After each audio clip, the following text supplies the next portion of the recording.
Nalalapit na ang pagtatapos ng Season 7, pero ang pagbaha ng luha ay hindi natatapos. Ikaw ang bid goodbye Ngayong gabi.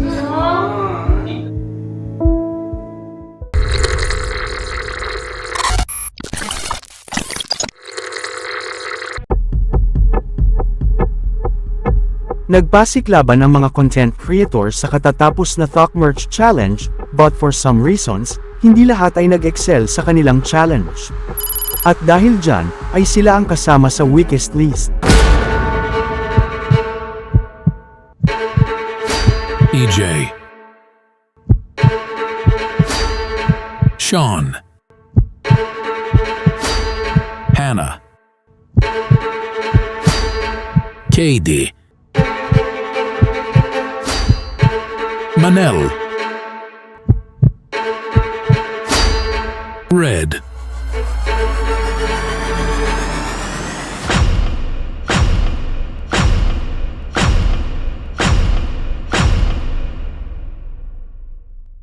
Dapat po ako magstay. Marami pa po akong pwede ipakita. Please vote for me kasi deserve ko. Hindi lang Pempem Boy ang pinasok ko dito sa mansion, kundi dalawang karakter. And para sa akin, ako yung kakaiba sa lahat. Naniniwala po akong deserve ko pa po magstay dito sa mansion. And isa po sa rason kung ba't po ako nandito is para po makuha ang 1M. Deserve ko pa po magstay sa loob ng mansion kasi alam kong mas marami pa akong maipapakita and gusto ko pong mag-explore kasama yung ibang content creators ko. And deserve kong magstay dito sa mansion dahil naniniwala ako na dito talaga lumabas yung tunay na ako at mas dito nyo ako nakilala. Naniniwala ako sa mga kakayanan na na-improve ko during my FNC days na kaya kong mas ipakita at mas galingan.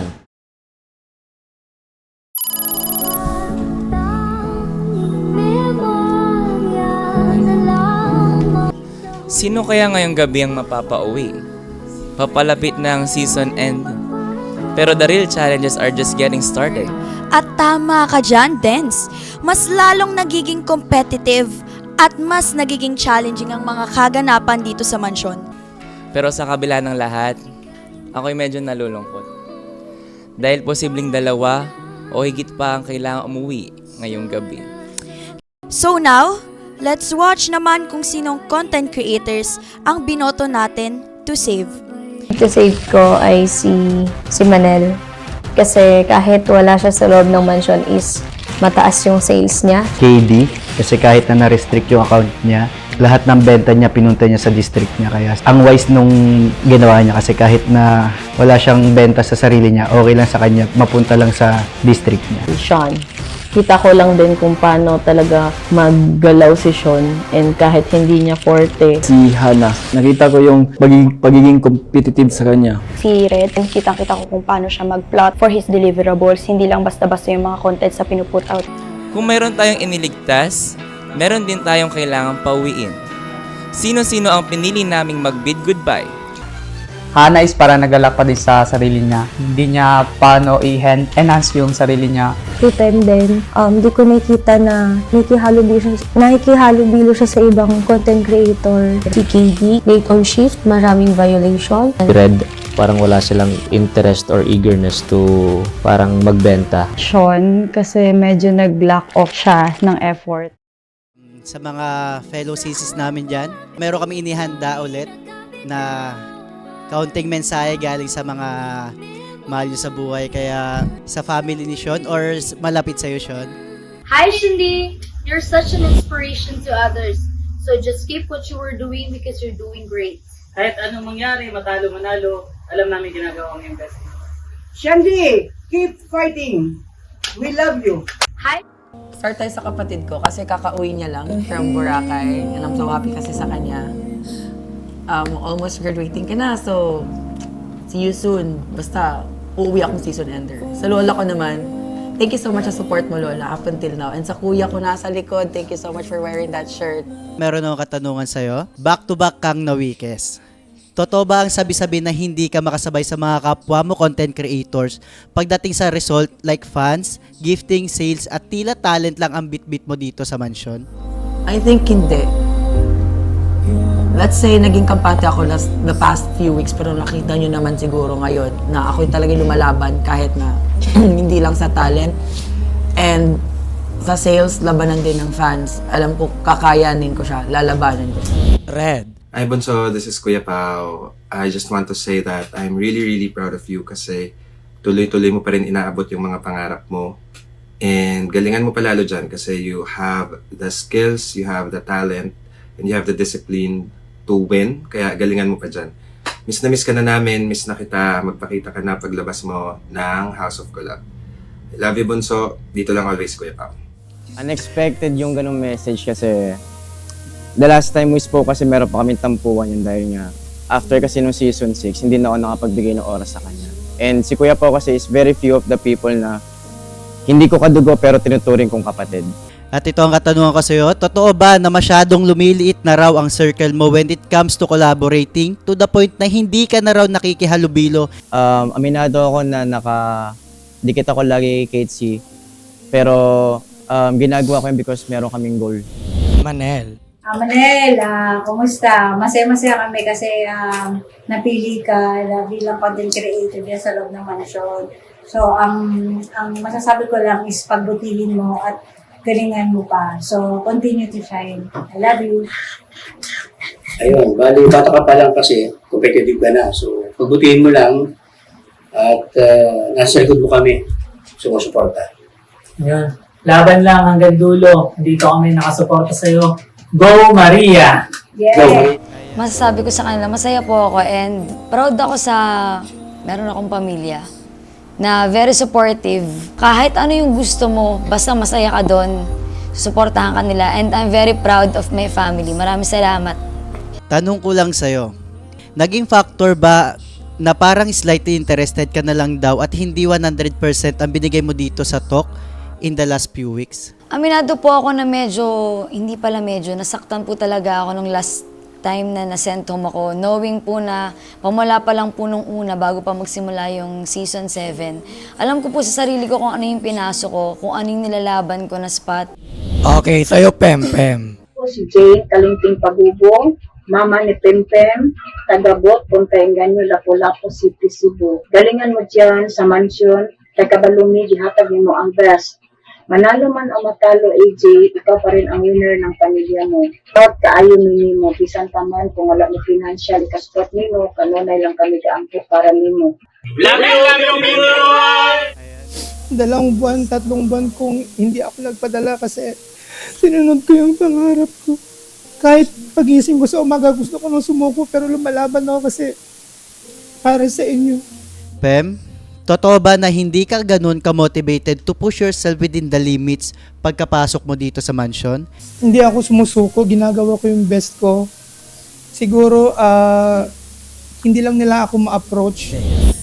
Hi, Ana! So, ayan, proud na proud kami sa'yo. Galingan mo lagi dyan sa loob. Yes, and you're the best among the rest. And ayan, miss na miss ka na namin. Kahit nasa weekends ba siya? Oo, nasa weekends ka ngayon. Tatagal ka pa dyan, ako nagsabi Yes, sa'yo. pagaling ka pa be. Galingan mo pa. And Go, ano, go. sana huwag kang mawala ng pag-asa. Among the rest, you're the best among Kaya the mo rest. yan. May hit mo ang 1 million. Kaya naman yan.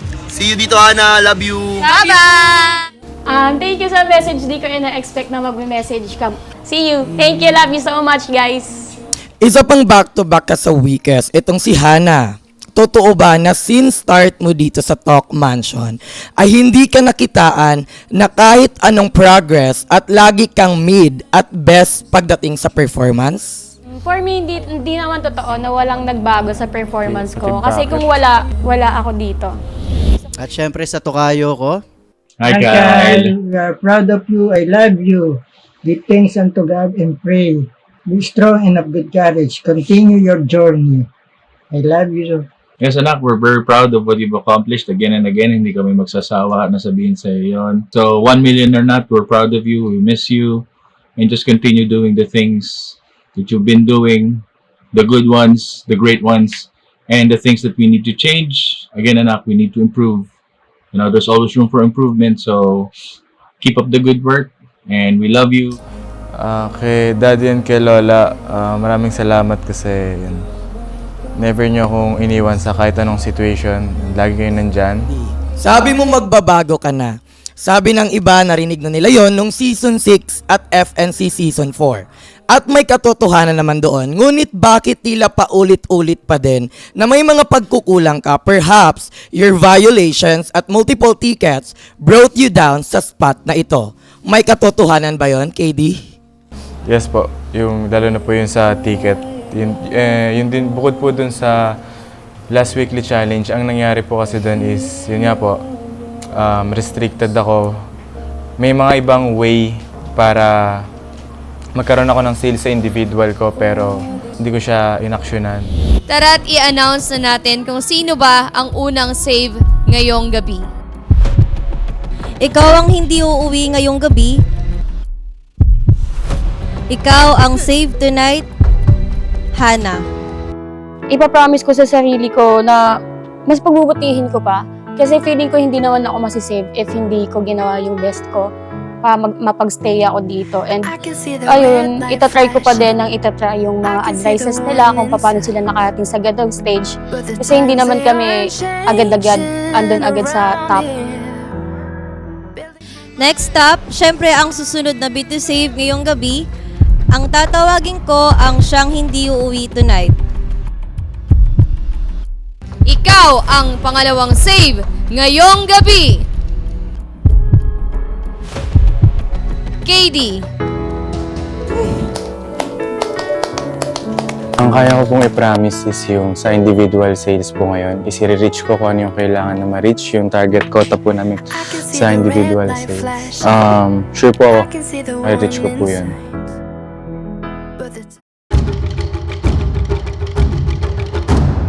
Mag-hawak na kayo ng kamay dyan, guys. Dahil this week, nagkaroon ng talk at FNC ng live selling challenge kung saan hinahasa ang kanilang galing at diskarte and also to improve their communication and presentations. At dahil walang nagpakita sa kanilang determinasyon para masungkit ang spot sa loob ng mansyon, ikinalulungkot namin sabihin na walang makakapasok. Tama kayo ng narinig. Dahil sa kakulangan ng kanilang efforts at pagiging kampante, walang FNC content creator ang napiling makapasok sa loob ng mansyon. FNC content creators, better luck next time. Okay, narinig naman natin na walang papasok na galing sa FNC. So, wala kayang uuwi ngayon or ilan ang uuwi ngayong gabi?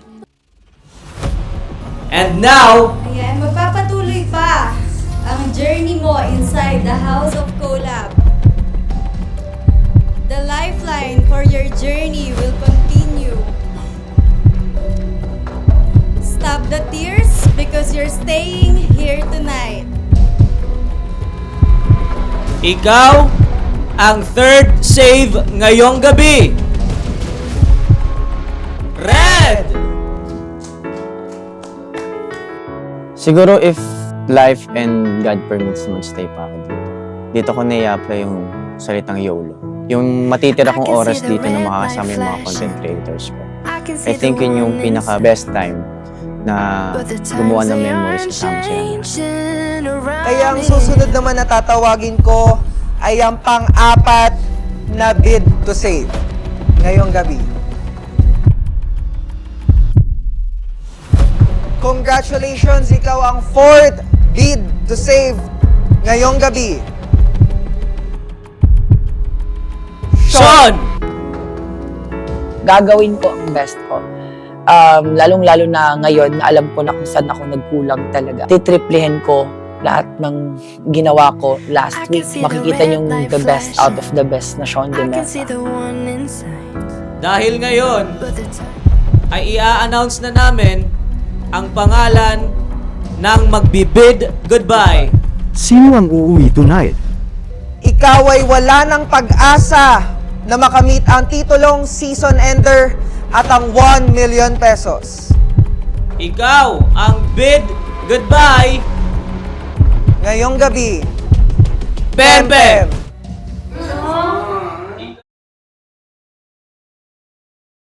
Wala na akong masabi. Thank you talaga kasi nandito ako sa House of Collab.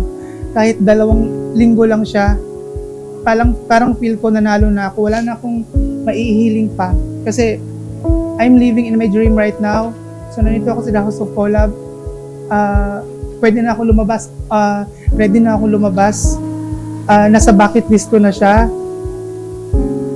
Thank you sa lahat ng sumusuporta sa akin. Thank you talaga sa lahat ng bumubuo ng The House of Collab. So nandito ako ngayon, natupad ko na yung pangarap ko.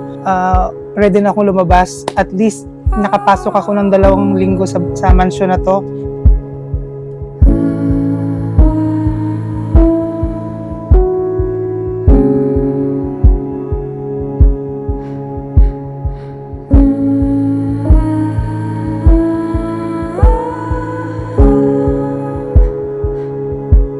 Salamat Pempem, sa iyong dedication na ipinakita mo.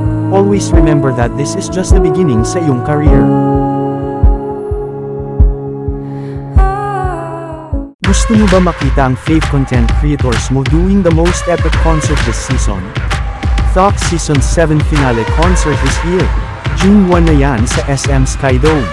Bring your friends, family and at ang buong fandom nyo to celebrate and be entertained by your Thok Season 7 creators. Only $799 lang ang regular ticket price, habang $1,299 naman ang VIP ticket. Come and enjoy the best of Thok Season 7. Again, ngayong June 1 na yan sa SM Skydome. Gate opens at 5 p.m. For more details on the event and how to purchase tickets, go to thehouseofcollab.com.